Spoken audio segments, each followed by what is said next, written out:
Hi hello.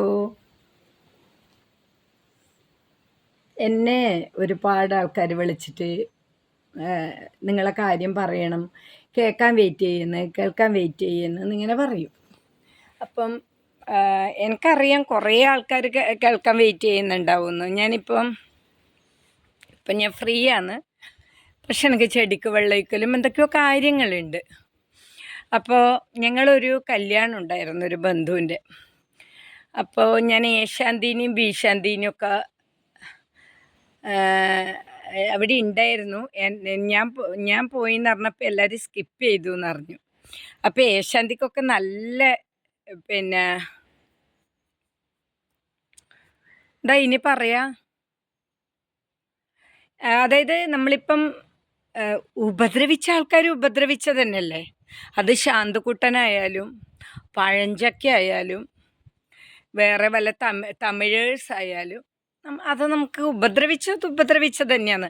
അവൻ സ്വാത്വികനായാലും സ്വാമി ആയാലും പാരായണം ചെയ്താലും ഭക്തകുചേലനായാലും പിന്നെ ഭരതനാട്യം മോഹിനിയാട്ടവും സ്റ്റേജ് ഷോ ചെയ്താലും പിന്നെ ഗാനാർച്ചന നടത്തിയാലും തെമ്മാടിത്തരം ചെയ്തിട്ടും സ്വന്തം അമ്മക്ക് ഭക്ഷണം കൊടുക്കാതെ അനാഥാലയത്തിൽ ഭക്ഷണം കൊടുത്തിട്ട് കാര്യമില്ല എന്നൊക്കെ നമ്മൾ കേട്ടിട്ടുണ്ട്. അതുപോലെ കുറേ അണ്ണന്മാർ. അപ്പം അവരെ കാര്യമൊക്കെ നമ്മൾ പറയുമ്പോൾ അത് പബ്ലിക്കിന് ഭയങ്കര ഒരു ഇൻസ്പിറേഷനാണ്. അതായത് ഒരാളെയും നമ്മൾ താങ്ങാനോ ഒരാളെയും നമ്മൾ വിശ്വസിക്കാനോ ഒരാളെയും നമ്മൾ പറമ്പ് കയറ്റാനോ പാടില്ല എന്നുള്ളതിൻ്റെ ഒരു വലിയ എന്തോ ഒരു വല്ലാത്തൊരു വളരെ ഡീപ്പായൊരു മെസ്സേജ് എനിക്ക് എൻ്റെ വീഡിയോ വഴി കൊടുക്കാൻ പറ്റുന്നുണ്ട്. അത് ഒരു വലിയൊരു എക്സാമ്പിൾ ഉണ്ട്. അതിൻ്റെ ഒരു വലിയൊരു ഉദാഹരണം. അവരെ വോയിസ് ഞാൻ കേൾപ്പിക്കുന്നില്ല. അതവരൊരു പ്രൈവസീൻ്റെ ഭാഗമാണ്. ചിലപ്പോൾ അവരാൾക്കാരെങ്കിലും വീഡിയോ കാണുന്നുണ്ടെങ്കിൽ അയ്യോ ഇത് ഇന്നാളെ സൗണ്ടല്ലേ അങ്ങനെ വേണ്ടാന്ന് വെച്ചിട്ടാണ്, അല്ലാണ്ട് പേടിച്ചിട്ടില്ല. അപ്പം ശാന്തക്കുട്ടനും പഴഞ്ചക്കയും 150 രൂപേൻ്റെ സാരി മകനെ അയച്ച് വാങ്ങിച്ചവരതും എല്ലാം കേൾക്കുമ്പോൾ എല്ലാവർക്കും ഭയങ്കര അത്ഭുതങ്ങൾ. ഇങ്ങനെയൊക്കെ ലേഡീസ് ഉണ്ടോ നാട്ടിൽ എന്നില്ല. പിന്നെ എന്തിനാ ഇങ്ങനെ സംസാരിക്കുന്നതെന്ന് ചോദിച്ചാൽ സംസാരിക്കുക തന്നെ ചെയ്യും. ലോകത്തെ ബാക്കി എന്തുപേക്ഷിച്ചിട്ടും സംസാരിക്കും. ഈ പട്ടികൾ എന്ത് ചെയ്താലും ഒന്നുമില്ല. പട്ടിയല്ല, പട്ടീൻ്റെ കാട്ടങ്ങൾ.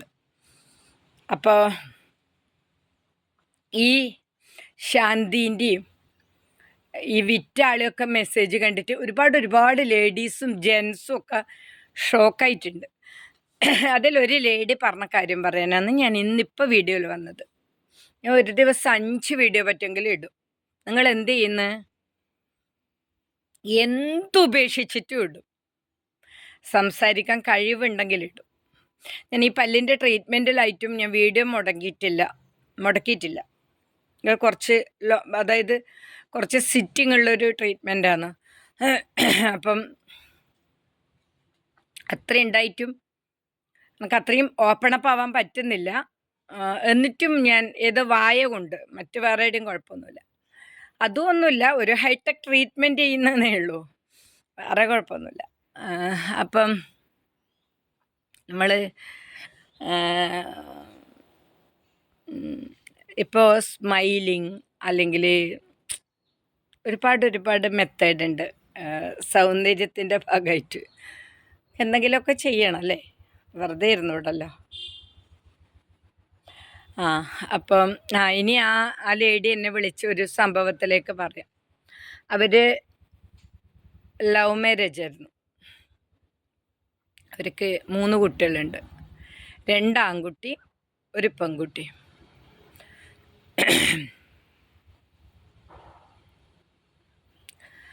അവരെ പെൺകുട്ടിക്ക് അവരെ ഭർത്താവിൻ്റെ അടുത്തുനിന്ന്, കുട്ടീൻ്റെ അച്ഛൻ്റെ അടുത്തുനിന്ന് വളരെ മോശമായ അനുഭവം ഉണ്ടായിരുന്നു പറഞ്ഞു. അവർ പറഞ്ഞ അനുഭവം കേട്ടപ്പോൾ നമുക്ക് ഷോക്കിങ്. നമുക്കൊരിക്കലും അത് അംഗീകരിക്കാൻ പറ്റുന്നില്ല. ലവ് മാരേജ് ആയതുകൊണ്ട് അവർ വീട്ടുകാരും ഇല്ല. അപ്പം എന്നോടൊരു ഞാൻ എൻ്റെ ടെൻഷൻ കൊണ്ട് ഞാൻ ഒന്ന് രണ്ട് കാര്യങ്ങളുടെ ഡീറ്റെയിൽസിലേക്ക് പോയപ്പോൾ അവർ പറഞ്ഞു ഞാനത് മണ്ണിട്ട് അതായത് ആ കുട്ടിക്കുണ്ടായ മോശം അനുഭവത്തിൽ നിന്ന് അത് മണ്ണിട്ട് മൂടി അവിടെ ഒരു മാവ് വെച്ച് അത് തളർത്ത് പൂത്ത് വളർന്ന് വലുതായി തളർത്ത് പൂത്ത് കായ്ച്ച് വളരെ സ്വീറ്റായൊരു ഒരുപാട് മാമ്പഴങ്ങൾ പിടിച്ച് പറിച്ച് കഴിച്ചു ചേച്ചി. അതുകൊണ്ട് ആ ക്ലോസ് ചെയ്ത സബ്ജക്റ്റ് ഇനി പറയുന്നില്ല. ഓക്കെ, അതെല്ലാം കഴിഞ്ഞു. പിന്നെ എൻ്റെ വീഡിയോസ് അവർ കണ്ടുകൊണ്ടിരിക്കുമല്ലേ. അപ്പോൾ പിന്നെ എന്നോടൊരു കാര്യം പറഞ്ഞത്, അതായത് നിങ്ങൾ ഒരവസ്ഥയിലും നിങ്ങൾ ടെൻഷൻ അടിക്കേണ്ട, ആ ചെയ്തവർ നശിച്ചു പോവോ? ഞാൻ പറഞ്ഞു അവർ നശിച്ച് പോകുന്നുള്ളതല്ല, പോവുമായിരിക്കും. പക്ഷേ ഞാൻ ജീവിച്ചിരിക്കുമ്പോൾ ഞാൻ ചെറ്റകളെ കാര്യം പരസ്യമായിട്ട് വിളിച്ചു പറയാനും എനിക്ക് ആ വിളിച്ചു പറഞ്ഞിട്ട് ഉറങ്ങുന്നതും ആയാൽ എൻ്റെ ലൈഫിലെ ഏറ്റവും വലിയ അച്ചീവ്മെൻ്റ് അതെന്ന്, ഏറ്റവും വലിയ നേട്ടം. അത് പറഞ്ഞുകൊണ്ടിരിക്കും, പറയും ഞാൻ എന്തായാലും പറയും. ഞാൻ അവരെ മുഖത്ത് പോയിട്ട് എൻ്റെ ചെരുപ്പ് ഉരി കൊടുക്കുന്ന പോലെയാണ് എൻ്റെ ഓരോ വീഡിയോ. ശാന്തിക്കും പഴഞ്ചക്കക്കും തെമ്മാടിത്തരം ചെയ്തവർക്കും പറഞ്ഞവർക്കൊക്കെ ഉള്ള മെഡിസിൻ. എന്നെ കാണുമ്പോൾ അവർ ഊർന്ന് വേറെ വഴിക്ക് പോയാൽ അതൊന്നും എൻ്റെ വിഷയമൊന്നുമല്ല, അതെൻ്റെ വിഷയമേ അല്ല. മനസ്സിലായോ? അവർ ഒളിച്ചോടുന്നത് എന്നെ കാണാൻ പറ്റാത്തതുകൊണ്ടായിരിക്കുമല്ലോ. അത് തന്നെ എൻ്റെ വിജയം. പിന്നെ സംസാരിക്കാനോ മറ്റോ വന്നിട്ടുണ്ടെങ്കിൽ ഹീലില്ല ചെരുപ്പിട്ടിട്ട് കൊടുക്കും. അപ്പോൾ ഇത്രയും ഹേർട്ട് ചെയ്ത ആ ഒരു കാര്യം പറഞ്ഞപ്പോൾ എൻ്റെ അടുത്ത് പറഞ്ഞത്,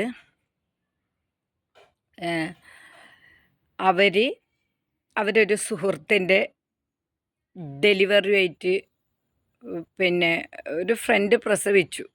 അപ്പോൾ ഫസ്റ്റ് ഡേ അവർ വിചാരിച്ച ഡേറ്റിന് മുന്നേ പെയിൻ വന്നപ്പോൾ അവർ ഹോസ്പിറ്റലിലായി. അവർക്ക് ആ സമയത്ത് ആരുമില്ല, അവരെ ലവ് മാരേജ് ആയിരുന്നു, അവർക്ക് ആരുമില്ല. അപ്പോൾ ഒരു നൈബേഴ്സ് നിലയിൽ ഇവരെ വിളിച്ച് പറഞ്ഞു, ഇവർ ഒരു ദിവസം പോയി ഹോസ്പിറ്റലിൽ നിന്ന് അടുത്ത ദിവസം അവർക്ക് അവിടുന്ന് വരണം.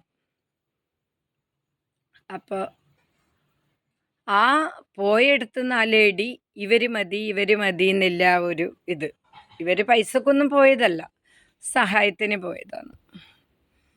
അപ്പം അവരിവരെ വിടുന്നുമില്ല. അവർക്ക് വളരെ ആപ്റ്റായ ഒരു ലേഡിയായുണ്ട്.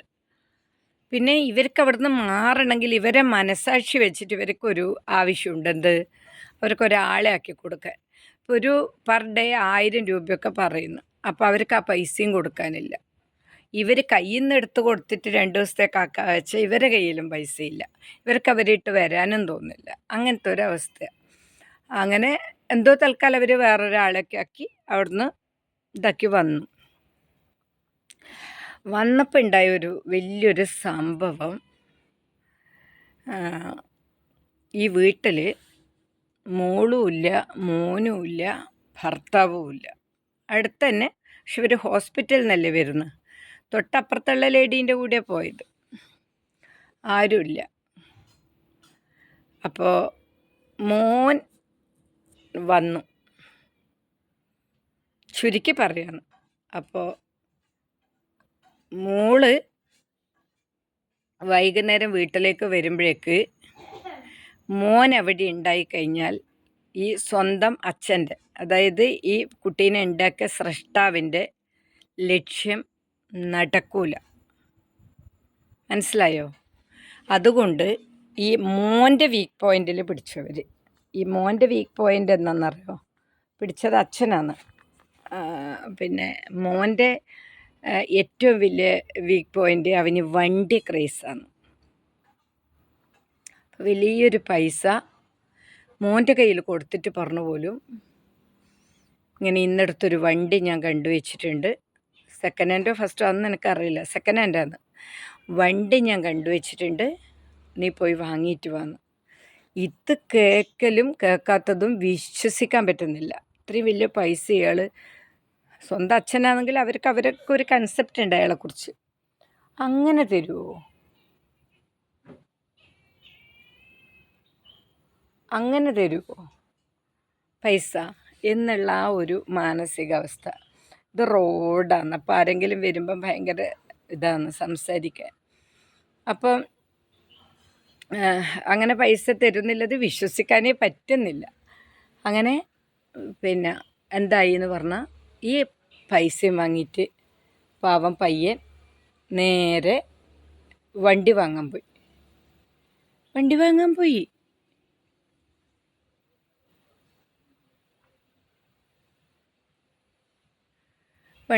പോയി അങ്ങനെ വണ്ടി വാങ്ങാൻ പോയി. മോള് വരുന്ന വഴി ഈ വീട്ടിൽ അമ്മയില്ലാന്നും മോക്കറിയാം, ഏട്ടനില്ലാന്നും മനസ്സിലായി. ഒരവസ്ഥ ആലോചിച്ച് നോക്ക്. ഇയാൾ മാത്രം ഈ കുട്ടീനെ വെയിറ്റ് ചെയ്യുന്ന പോലെ അവിടെ ഇരിക്കുന്നു. ഈ കുട്ടി എന്ത് ചെയ്തു എന്ന് പറഞ്ഞാൽ നേരെ റിട്ടേൺ പോയി. എന്തോ ഒരു അപകടം മണത്ത പോലെ ഈ കുട്ടി നേരെ ഒരു വീട്ടിൽ ഒരു സ്വന്തം ഉണ്ടാക്കിയ തന്തേൻ്റെ അടുത്തുനിന്ന്. അപ്പോൾ അവരെന്നോട് പറയുന്നേ, നിങ്ങളെ അമ്മേൻ്റെ ഏട്ടൻ്റെ ഭാര്യയോ, നിങ്ങളെ അമ്മേൻ്റെ അനിയൻ്റെ ഭാര്യയോ, നിങ്ങളെ അമ്മേൻ്റെ സിസ്റ്റേഴ്സോ, നിങ്ങളെ അമ്മേൻ്റെ മാമന്മാരെ വൈഫുമാരോ, അല്ലെങ്കിൽ നിങ്ങളെ റിലേഷനൊക്കെ അല്ലേ ഇത്രയും ദ്രോഹം ചെയ്തത്. എനിക്കുണ്ടായ അനുഭവം ഇതാണ്. അതുകൊണ്ട് പിടിച്ചു നിൽക്കണം, ഉണ്ടായ അനുഭവങ്ങൾ പറയണം. ഇതൊക്കെ കേൾക്കുമ്പോൾ നമുക്ക് ജീവിക്കാനുള്ളൊരു ധൈര്യമുണ്ട്. അല്ലെങ്കിൽ എവിടെയെങ്കിലും ആരെങ്കിലും തളർന്നിരിക്കുന്നുണ്ടെങ്കിൽ എല്ലാവരും തനിയെ എണീച്ച് പോയി അവരവരെ ജോലി ചെയ്ത് ജീവിക്കാനുള്ളൊരു ഇൻസ്പിറേഷനാണ് ഇങ്ങനെയുള്ള വീഡിയോ. ചെയ്തേ പറ്റൂ. ഇതൊന്നുമല്ല, വേറെ ഒരുപാട് കാര്യങ്ങൾ പറഞ്ഞിട്ടുണ്ട് ഇവരെല്ലാം ഒരുപാട്. അപ്പോൾ ഈ കുട്ടി എന്നിട്ട് എന്ത് ചെയ്തു എന്ന് പറഞ്ഞാൽ തിരിച്ച് പിന്നെ രാത്രി വരെ ഒരു പാർക്കിൽ, പിന്നെ ഇതൊക്കെ അറിയുന്നത് പിറ്റേ ദിവസമാണ്, പാർക്കിൽ രാത്രി വരെ ഒരു പാർക്കിൽ പോയിരുന്നു തനിയെ. അവിടുന്ന് ഒരു കൂട്ടുകാരീനെ വിളിച്ച് അവളെ വീട്ടിൽ പോയി അവളോട് കാര്യങ്ങൾ പറഞ്ഞ് അവിടുന്ന് ബാത്റൂമിലൊക്കെ പോയി. പിറ്റേന്ന് സാധാരണ പോലെ കോളേജിൽ പോയി. അങ്ങനെ ആ വീട്ടിലേക്ക് തിരിച്ചു വരുമ്പോഴേക്ക് അമ്മയും ഏട്ടനൊക്കെ ഉണ്ട്. അപ്പോൾ ഈ ഏട്ടനോട് അമ്മ ചോദിച്ചേരം ഞാൻ അത്ര ആലോചിച്ചില്ല, പറ്റിപ്പോയി, ഞാൻ അത്ര ആലോചിച്ചില്ല. വണ്ടീൻ്റെ കാര്യം കേട്ടപ്പോൾ ഞാൻ അവളെ അത്ര ആലോചിച്ചില്ല എന്നാണ് പോലും അവൻ പറയുന്നത്.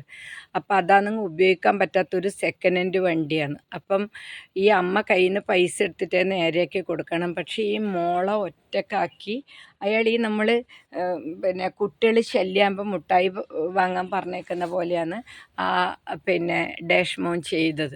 അപ്പം ഡാഷ് മോൻ്റെ വലയിൽ ഈ മൂത്ത കുട്ടി വീണു, തന്തേൻ്റെ വലയിൽ. അങ്ങനെ ഈ അമ്മ വന്നപ്പം മോൾ ഈ കഥയെല്ലാം പറയുമ്പോഴാണ് അമ്മ ഇതൊക്കെ അറിയുന്നു.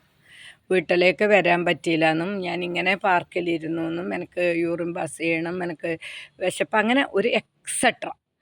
അപ്പം സ്വന്തം അവൻ പ്രേമിച്ച് കെട്ടിയതാണ്. ഒരു സ്വന്തം തന്തക്ക് മോളെ കയറി പിടിക്കാനും മിസ്യൂസ് ചെയ്യാനും വേണ്ടി സ്വന്തം മോന് പൈസ കൊടുത്തിട്ട് മണിക്കൂറുകൾ ദൂരമുള്ള ഒരു സ്ഥലത്ത് പോയി ഒരു സാധനം വാങ്ങിക്കൊണ്ടുവരാൻ ഏൽപ്പിക്കുന്നു. ഇത് വീട്ടിലേക്ക് കയറി വരുമ്പോൾ അറിയുന്ന മകള് തിരിച്ചു പോന്ന്. ഇതൊന്നും അറിയാതെ അമ്മ മറ്റൊരാൾക്ക് ഹെൽപ്പിന് വേണ്ടി, പൈസക്കല്ല ഹെൽപ്പിന് വേണ്ടി ഒരു ഹോസ്പിറ്റൽ ആവശ്യത്തിന് പോന്ന്. ഈ രണ്ടേട്ടനുണ്ട്. ഈ മോൻ ഇത്രയൊന്നും ചിന്തിക്കുന്നില്ല. മറ്റേ മോൻ ഹോസ്റ്റലിൽ നിന്ന് പഠിക്കുവാണ്. അപ്പം വീട്ടിൽ നിന്ന മോൻ ഇത്രയൊന്നും ചിന്തിച്ചിട്ടില്ല. ആ ഒരു ഭീകരത ആ ലേഡി എങ്ങനെയാണ് ഓവർകം ചെയ്തതെന്നും അയാൾ വീട്ടിൽ വരാറില്ല എന്ന് പറഞ്ഞു. പിന്നെ ഇപ്പോഴ് ആ സംഭവത്തിന് ശേഷം ഒരു രാത്രി പോലും അല്ലെങ്കിൽ ഒരു ആളില്ലാത്ത സമയം പോലും ആ വീട്ടിലങ്ങനെ കുട്ടീനാക്കിയിട്ട് പോവാറില്ല. ഒരു time to time 8 to 10, 8 to 6 അങ്ങനെയുള്ളൊരു ഡേ ഡ്യൂട്ടി, ഒരു കൃത്യമായ. ഇപ്പം നമ്മളൊരാളടുത്ത് ജോലിക്ക് പോകുമ്പോൾ അവർ 10 to 5 എന്ന് പറയുമല്ലോ. ആ 10 to 5 എന്ന് പറഞ്ഞാൽ അത് ആ ഉത്തരവാദിത്തം ഏറ്റെടുക്കാൻ ആ ലേഡിക്ക് പറ്റുന്നില്ല. അവരിപ്പം വേറെ ഇങ്ങനെ ടൈം അല്ലാത്ത പണി, ടൈം കീപ്പ് ചെയ്യാൻ പറ്റാത്ത, നമുക്ക് പെട്ടെന്ന് ചെയ്ത് തീർത്ത് കൊടുക്കാനൊക്കെ പറ്റുന്ന അങ്ങനെയുള്ള ജോലികളൊക്കെ ചെയ്ത് 3 മക്കളെയും വളർത്തി നെഗറ്റീവായ അനുഭവത്തിൻ്റെ മേലെയൊക്കെ ചക്കയും മാങ്ങയൊക്കെ പിടിച്ച് പഴുത്ത് മധുരമുള്ള തന്നെ കിട്ടലായി. സാധാരണക്കാർക്ക് നീതി തേടിപ്പോയാൽ നീതിയില്ല, സാധാരണക്കാർ പോലീസ് സ്റ്റേഷനിൽ പോയാൽ നീതിയില്ല, സാധാരണക്കാർക്ക് പാർട്ടിക്കാരുടെ അടുത്ത് പോയാൽ നീതിയില്ല, സാധാരണക്കാർക്ക് കുടുംബങ്ങളുടെ അടുത്ത് നീതിയില്ല, അയൽവാസികളുടെ അടുത്ത് നീതിയില്ല, കല്യാണം കഴിച്ചു കൊണ്ടുവന്ന ആണിൻ്റെയും പെണ്ണിൻ്റെയും സംബന്ധക്കാരുടെ അടുത്തും വന്ന ക്ഷേപ്ര പെണ്ണുങ്ങളുടെ അടുത്ത് നീതിയില്ല.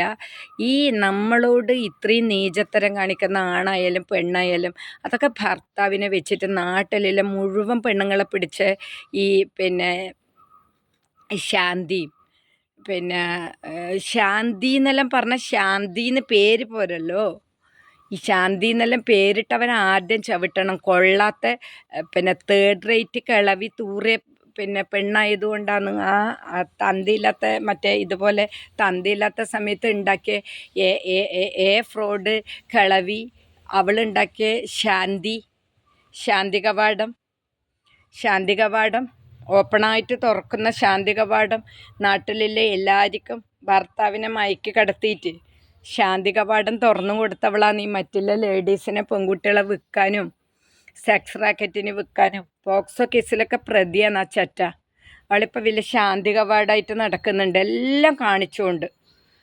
നമ്മളെ ഇന്നറിൻ്റെ ബോർഡർ അടക്കം കാണിച്ച്, ഇവിടെ ഒന്ന് കാണിച്ച് താഴോളം കാണിച്ച് ഓപ്പൺ ടു ഓൾ എന്ന് പറയുന്നില്ലേ നമ്മൾ.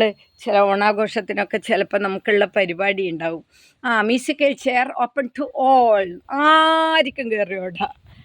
അതേപോലെ ശാന്തി കവാടമൊക്കെ എല്ലാവർക്കുമായിട്ട് തുറന്നു കൊടുത്തിരിക്കുക. ശാന്തി അവളെ പേരേ ഉള്ളൂ ശാന്തി. നമ്മൾ കുടുംബം നശിപ്പിക്കാൻ ഇറങ്ങിയതാണ്. ഓരോ ആണുങ്ങളെ പിറകെ വന്നിട്ട് കുടുംബം നശിപ്പിക്കാൻ ഇറങ്ങിയതാണ്. അയാൾക്ക് നല്ലോണം കൊടുത്തിട്ട് പൂസായി കഴിഞ്ഞാൽ അതിനൊന്നും അറിയില്ല. ആ പെണ്ണിനെ വിറ്റോ, നിങ്ങൾക്ക് ഇത്ര ലാഭമാണ്, ആ പെണ്ണിനെ വിറ്റോ, നിങ്ങൾക്ക് ഇത്ര ലാഭമാണ്. കൂട്ടിക്കൊടുപ്പ് ശാന്തി കവാടത്തിൻ്റെ ഉടമയാണ് കൂട്ടിക്കൊടുപ്പ് ശാന്തി. അപ്പം ഞാൻ ഈ കൂട്ടിക്കൊടുപ്പ് ശാന്തിൻ്റെ വീഡിയോ ഇട്ട സമയത്താണ് ഈ ലേഡി പറയുന്നത്, അവരെ വീട്ടിൽ ഈ സ്വന്തം തന്തേൻ്റെ അടുത്ത് ഇങ്ങനത്തെ അനുഭവം ഉണ്ട്, അതുകൊണ്ട് നിങ്ങളുടെ അടുത്ത് വന്ന പെണ്ണുങ്ങൾ കാണിച്ച ക്രൂരതേൻ്റെ മേലെ തകരാനോ ഒന്നും പാടില്ല, വീഡിയോ ഇടണം, 4 ആൾ അറിയണം. ഇനി ഇങ്ങനെയില്ല, എന്നും ആ സ്ത്രീ വേണമെങ്കിൽ ആരെങ്കിലും പെടുത്തും.